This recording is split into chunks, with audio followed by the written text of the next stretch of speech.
member of President Obama's inner circle, speaking out, that is, about the role of religious faith inside the White House. Joshua DuBois led the administration's outreach to faith-based groups and was considered a pastor to the president. He recently left the White House, and he spoke to ABC's Devin Dwyer, who's joining us now. Good morning to you, Dev.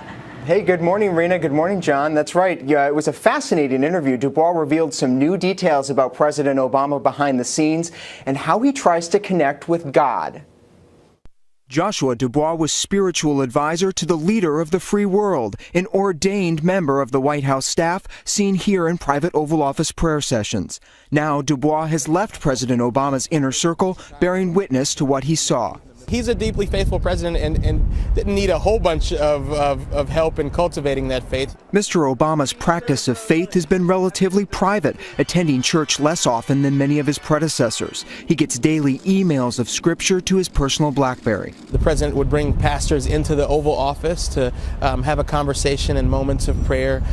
He would reach out from time to time for suggestions of scripture. Did he have any favorite passages? I think he spent a lot of time thinking about the book of Job and Job overcoming trials. One trial for Mr. Obama, the shooting at Sandy Hook Elementary. DuBois says the gut-wrenching visit with Newtown families, being a sort of comforter-in-chief, was his biggest test of faith. It's something that he doesn't really talk about. He's certainly not seeking to get credit for, but when you talk about this president's faith and values, those are the types of moments that stick out for me.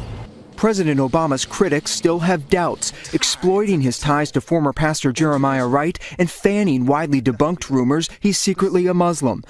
DuBois says the skeptics never unsettled the president behind the scenes. The detractors will do their detracting, but at the end of the day, it's about his relationship with God. Now, those daily emails of scripture that DuBois sent to President Obama on his BlackBerry will soon appear on bookstore shelves. It's a compilation that he's calling the President's Devotionals. Rena and John. Devin, thank you. Thanks so much. You know, it's fascinating because the church that the president tends to go to, St. John's, which is where Devin shot that interview outside of, I asked one of the ministers there, what's it like trying to do a sermon in front of the president of the United States? Yeah. And this minister said, I just realized the president wants to be like everyone else, doesn't want to be, you know, singled out in the sermon. So, by the way, DuBois is only 30 years old, and he held that job for 4 years.